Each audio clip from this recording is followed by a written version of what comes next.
today, our honorable guest, one of the best ever in Call of Duty, best ever, 2 championship rings, impossible to achieve. But I don't think it can't ever be achieved again, can it? Like, because that the way that you attained yours was in the most pure and raw way that you could have, because Call of Duty, from its infancy till it became a league, is the way that Call of Duty, like, that was the toughest time ever, because 1, dynasties happened. 2, it was in a moment in time where organizations were clawing their ways to be able to, 1, make salary, make travel, and do this, that, and the other.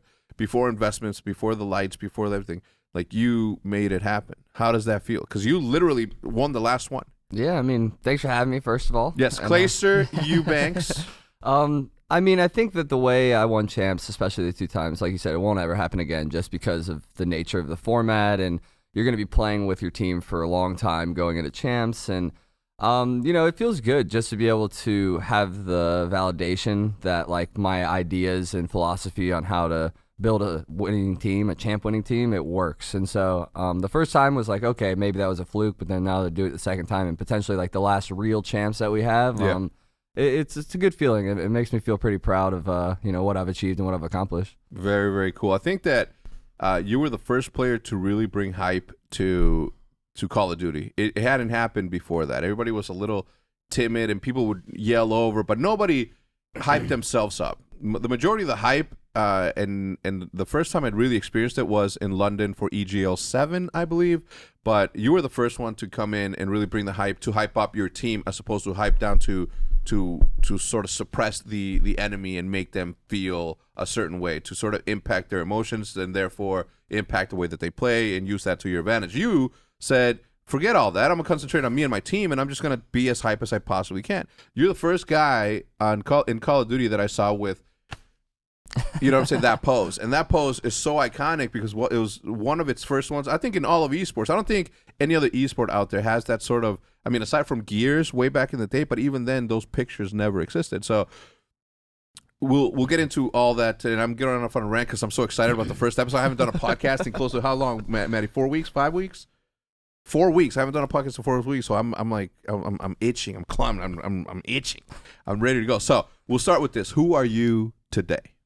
Yeah, I mean, James Eubanks' friends call me Clay, or most people online call me Clayster. And, I play for the Dallas Empire now here in good old Texas, where we're at right now. I love Texas, love the weather.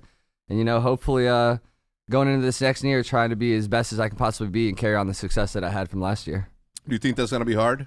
Yeah, I think it's going to be insanely difficult. Yeah, I commend you guys for going outside of Call of Duty and picking up raw talent from other esports, because it does exist. It is out there, right? These two players that you have, or the one player they have, like, that's not an anomaly. Like, there are other people. Like, if you think about Paul Duarte of Snakebite, if you think about Lethal, if you think about Royal, and then you go into Gears, and you're talking about Billy, you're talking about Explosive, and then you go into let's call it Rainbow Six. Like, there's so much talent out there that you don't have to sort of stand for the top 30 in that particular esport. And I think that was one of the smartest things that you guys did on your team, was to go outside of that.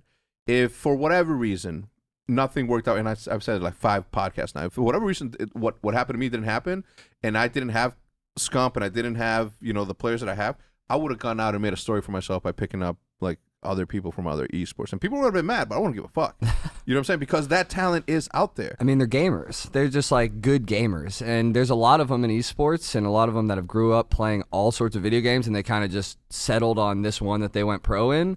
But that doesn't mean they can't play other games. And there's so many talented gamers, especially console gamers. Like, you're playing with a controller, you can pretty much play any FPS or third-person shooter, whatever. Like, a Gears player can play COD, a COD player can play Halo, a Halo player can play Gears. Like, they really can. And it was a really tough decision because, I mean, we still don't know if it's going to work out. I mean, in practice and stuff, Shotzi has looked really, really good, but we're not sure how it's going to work out on LAN and how it'll work out the rest of the season. But so far, it's been where we want him to be, and he's improving at the rate that we want him to improve at. But, like, that I don't even really care about. I just care about, like, the actual, like, skill of the player is there, and he has it. Like he's 100%. A freak of nature, dude. Yeah, freak of nature, nasty. Yeah, it's so good. Like God-given talent shot. You know what I'm saying? Like that. You played other sports, and you're good at those sports.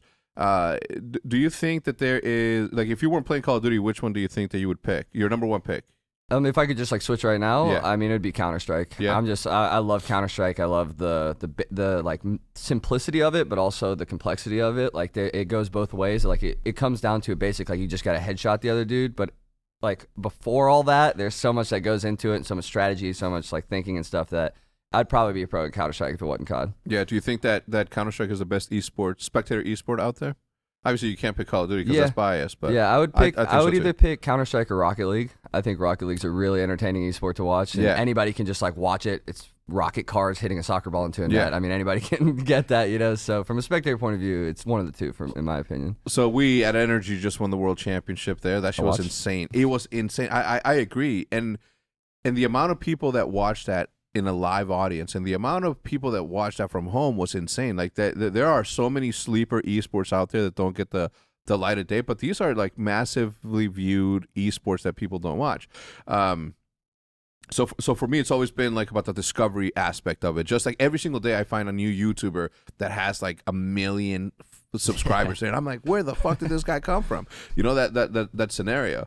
All right, so you know, we'll talk about all this, but I want to keep it in chronological order. Now that we know who you are today, have you guys nominated who your captain's going to be, or is it just going to be like? It's kind of me, but I mean, it's not like a hard me. Like a hard you. Yeah. It's like a shared resposibility between me and Crim Six. Yeah, so it's not like a Scumpy, right? Like Scumpy's a captain, but he's just there, like he's the Sethy boy. So okay, cool.